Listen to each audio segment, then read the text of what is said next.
Persebaya, siapakah musuhmu? Sebuah ungkapan kekesalan yang dapat menggambarkan bagaimana Persebaya Surabaya bagai dianaktirikan oleh beberapa keputusan krusial pengadilan lapangan. Dari dulu hingga sekarang jadi tim terbaik dan paling rutin dalam memberikan pemain-pemainnya untuk timnas Indonesia tak membuat Persebaya spesial di Liga 1.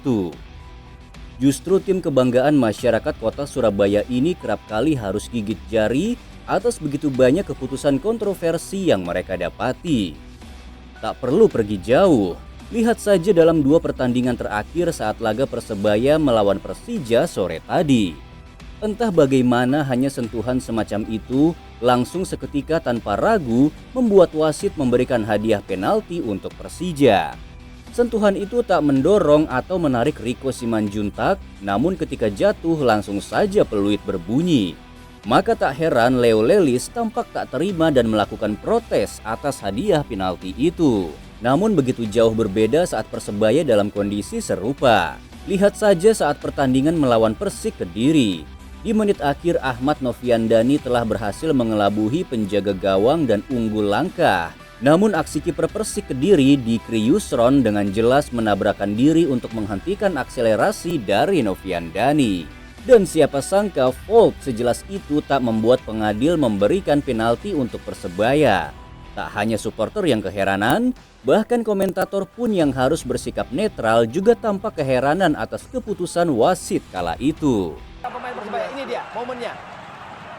Ya jelas ya.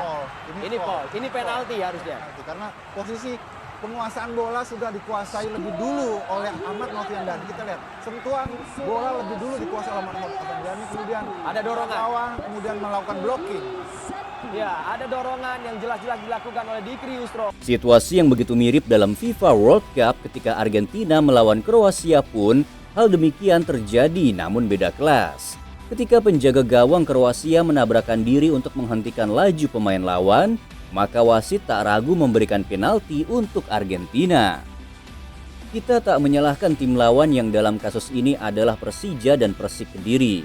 Hanya saja hal semacam ini tak boleh menjadi budaya dan bagian yang selalu hadir dalam kompetisi yang menjadi harapan kita semua untuk lahirnya pemain masa depan timnas Indonesia. Belum lagi masalah di luar lapangan. Musim lalu hal yang masih membekas di hati para supporter Persebaya adalah bagaimana bisa tes PCR seolah-olah bisa membidik pemain inti yang menjadi sentral dalam nyawa permainan Persebaya, yaitu Ricky Kambuaya, Taisei Marukawa, Bruno Moreira, dan Muhammad Alwi. Mereka dinyatakan positif oleh tes PCR PT LIB dan harus absen bertanding. Persebaya yang merasa ada yang salah di sana mencoba melakukan PCR mandiri. Dan betapa terkejutnya publik sepak bola saat itu, keempat nama itu ternyata negatif COVID-19. Dan hal itu terjadi lagi dan lagi saat tim Bajul Ijo tengah berjuang memperebutkan juara Liga 1. Maka tak heran saat tim juara di Liga kita berlaga di kompetisi level Asia, seringkali hanya jadi pelengkap di fase grup. Bahkan yang terbaru, harus kalah melawan tim asal Kamboja, negara yang notabene sepak bolanya jauh di bawah kita. Maka kembali ke persoalan Persebaya Surabaya, tim ini jelas jadi salah satu aset terbesar yang dimiliki oleh sepak bola Indonesia. Tim yang selalu menampilkan permainan indah, memberikan pemain terbaiknya untuk berjuang, membawa harum nama Indonesia, yang setiap tahun selalu mengorbitkan pemain muda di saat tim lain berebut dalam bursa transfer pemain asing. Dengan kontribusi sebesar itu, tim ini tak meminta diperlakukan spesial. Tim ini hanya meminta keputusan yang adil, bukan keputusan yang membuat geleng-geleng kepala.